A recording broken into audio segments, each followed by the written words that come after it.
Yo guys, what's up, what's up? Good morning. So yan na, para sa mga nagre-request na makita ang loob ng Camarin High School. As you can see, nandito na tayo sa pinaka main gate ng Camarin High School, kung saan dito yung labasan at pasukan ngayon ng mga estudyante. So nakikita natin ngayon na napakalaki na talaga ng pinagbago ng Camarin High School. So bago ang lahat, shout out nga pala sa mga naging kaklase ko at sa batchmate namin 1997, 1998, class Matikas. Shout out na rin sa mga naging teacher namin at naging advisor namin ng 4th year na si Ma'am Borromeo. At ito na nga ang dati nating basketball court. Ngayon is covered court na. Makikita natin mula rito hanggang doon is fully meron na siyang bubungan. At itong ating nilalakaran is dating lupa pa yan. Baba tayo rito sa basketball court. So itong basketball court na to is nananatili pa rin na nandito. At yung tinuturo natin dyan is yung dating volleyball court na magkadugtong pa rin sila ng ating basketball court. Dumako naman tayo dito sa ating stage na dating hindi pa ganito ang itsura, na ngayon is meron na tayong magandang stage dito sa Camarin High School. Sobrang daming iniwan na alaala itong school na to. Natatandaan ko pa, graduation day natin, dito tayo mismo sa stage na to gumraduate at nag-abutan ng ating diploma. Tinawag yung pangalan ko, Harry Marbilla Valedictorian. Hindi, joke lang. Isa lang akong ordinaryong estudyante na gumraduate dito sa Camarin High School. Kung natatandaan ko pa, Lorna Tolentino yung ating valedictorian noon nung batch 1998. So yan na, sinabi ko na. At sa mga estudyante pa lamang na nag-aaral dito sa Camarin High School, kinocongratulate ko na kayo. Congratulations sa inyo at makakagraduate din kayo. So sipagan nyo lang mag-aral dahil ang edukasyon, yan ang magiging preparation natin patungo sa ating future. Kung sinisipagan mo ngayon, dinededicate mo yung sarili mo sa pag-aaral. Kung ano ang ginagawa mo ngayon, yun ka magiging balang araw. At dito naman sa area na to sa kaliwa ko, dyan yung room namin nung 3rd year high school kami. So hindi pa dati building yan, first floor pa lang yan.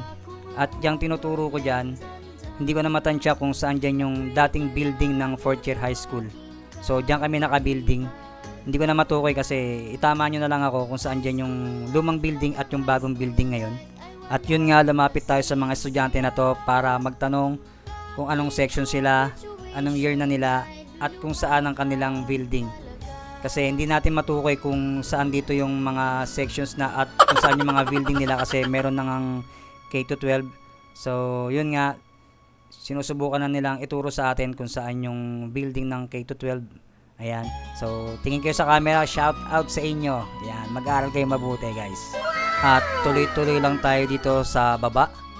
So, kung nagustuhan mo itong ating video, follow, like, and share mo na. At i-comment mo kung ano ba yung kwentong Camarin High School mo na hindi mo makakalimutan. Comment down below mo na, guys. Alright. Syempre, isa sa mga kwentong Camarin High School ko noong 3rd year high school kami, gumanap kami ng stage play at yung stage na yan is nananatili pa rin ngayon dyan, nasa ating harapan. Diyan ginaganap yung mga activities, Battle of the Band. At yun nga, gumanap kami ng stage play, Beauty and the Beast. Ako yung gumanap na Beauty. Ay, mali. Ako yung gumanap na Beast. Syempre hindi yung Prince na naging Beast. Ako yung Beast na naging Prince. Siyempre ako yung gumanap na Prince. Ako yung pinakagwapo sa aming section kasi noon. Hindi, joke lang. Baka mayroong magalit sa atin dyan. So tuloy-tuloy lang tayo hanggang dulo. Nakikita nyo tong building na nasa harapan ko na to. Dating wala din yan. Dating ang meron lang gawin dito sa bahagi na to is building ng 4th year. At dito naman sa gawing bahagi rin ng dulo na to, ang naalala ko lang din dyan, dating bakod na yan. At ang nakalagay rito is yung kantin pa. So yan, napakalaki ng pagbabago talaga ng Camarin High School.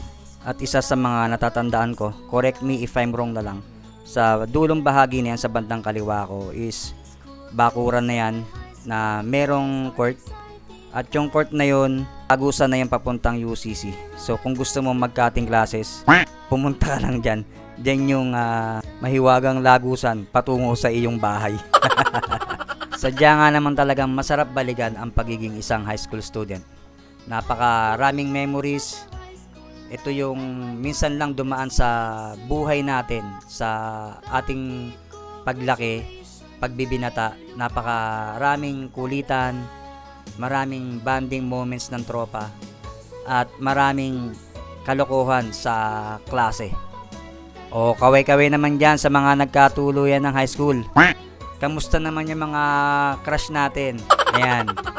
So patunayan pa rin naman natin na meron pa rin namang forever. O baka rin biktima rin tayo ng pinagtagpo pero hindi tinadhana. Uy, sa mga estudyante dyan, huwag nyo muna masyadong seryosohin ng inyong mga relasyon. Masyado pa kayong bata para dyan. Ang gawin ninyo, mag-aral kayo mabuti, sumunod kayo sa mga magulang ninyo dahil yan ang magiging preparation ninyo para sa inyong magandang future. So dumako naman tayo rito sa may area na to na hindi natin makakalimutan at nananatili pa rin hanggang ngayon. Itong kantin na to, yan, nakikita ninyo yan sa bandang dulo na yan. So itong nasa left side natin, dyan pa rin yung mga taniman na alala ko pa noon, nagtatanim kami ng pechay at kung anong-ano pang mga halaman dyan. Yan. So yan pa rin siya kung ano yung itsura niya ngayon. Konti pa lang naman ang pinagbago pero still yan pa rin, intact pa rin siya. Nandiyan pa rin siya nakalagay. So sa baba na yan, diyan yung computer building, yan yung tinuturo ko na yan. At syempre yung lugar na most memorable sa akin, yung amphitheater na tinatawag yan. So puntahan natin banda doon. At sa paglipas nga ng panahon, sobrang dami na talagang pinagbago dito. Yung dating nilalakaran natin na to, dating wala pang mga puno dyan. At itong nasa harapan natin na yan, wala pa yung building na yan dati. Itong nilalakaran natin na to, dati pang lupa yan. At yung amphitheater na yan, na dating wala pang bubungan, na dati madalas kami dito pagka break time, dyan karamihan maraming tumatambay para kumain at mag self-study, dyan gumagawa ng assignment. In fairness, maganda yung nangyari dito ngayon sa amphitheater dahil nga meron na siyang bubungan at nakikita ninyo marami na rin nakapalibot sa kanyang mga puno. Yan siguro yung mga itinanim dati ng mga estudyante na ngayon is nagsipaglakihan na. Hindi katulad kasi dati na sobrang init talaga sa lugar na to. Lalo na pagka bandang tanghaling tapat, tutok na tutok yung araw. Makakatambay ka lang dyan pagka bandang mga pahapon na. Kasama sa mga naaalala ko pa dati, nung first year high school pa kami, 1994, is yan pa lang yung kasalukuyan na ginagawa pa lang tong building na yan na nasa likod ko, which is yung computer building na yan at itong amphitheater. Simula nga nung ginagawa yan at nung nagawa na is marami na talagang nagpupunta dyan at dyan din kadalasan na nagpo-program dyan sa may stage na yan. Sobrang ganda ng mga panahon na yon. At maswerte talaga yung mga panahon ng mga batang 90s noon na kagaya namin dahil na-experience talaga namin yung pure social life na tinatawag. Talagang puro mga pisikalan ang mga activities, kaya ang mga bata noon is talagang mga malalakas at kahit sa edad na kabataan is talagang masasabi mong mga matured na kami mag-isip dahil nga puro mga physical activities ang mga ginagawa namin. Yan, lalobat tayo. So sa part naman dito na tayo sa may pinaka main main building dito sa building D. Yan, kung saan nandito pa rin yung flag natin, syempre yung Philippine flag, kung saan laging nagpa-flag ceremony. Ayan. So may mga student tayo rito. Ayan, sila. Kaway-kaway. Ba't kayo nandito ngayon? Anong activity niya? Nagbi-video po. Video sa Mape po. sa MAPE. Anong tungkol saan? Ano po? Paano nung papo na hindi gagamit po ng droga?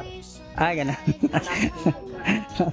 Huwag kayong magdadrugs At isa nga sa pinakamatagal na building dito dati which is itong building din na ito na nandito pa rin, still intact pa rin.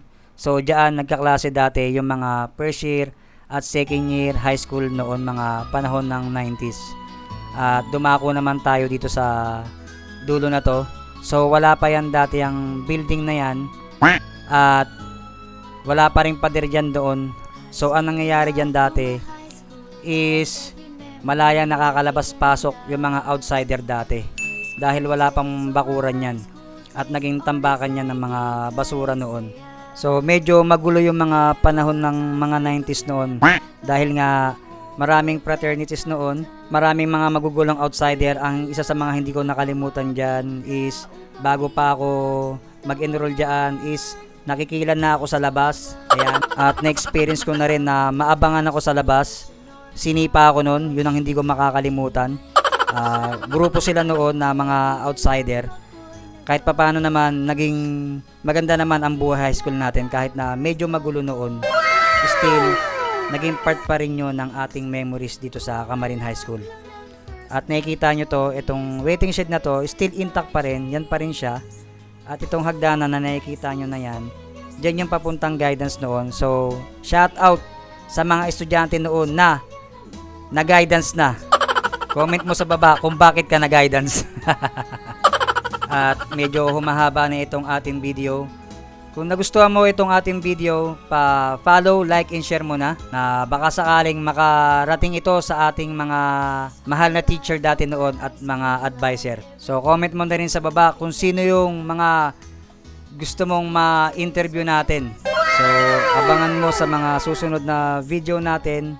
Alam ko magiging very interesting ang mga susunod nating mga video. So hanggang dito na lang, puputulin na natin itong ating video. Pa-follow, like, and share mo na. Maraming salamat sa mga followers natin, na mga sumusuporta at nanonood ng ating kwentong Camarin High School. Hanggang sa susunod. Ayan. Ingat po kayong lahat. Adios. Luluha ka talaga. Ang saya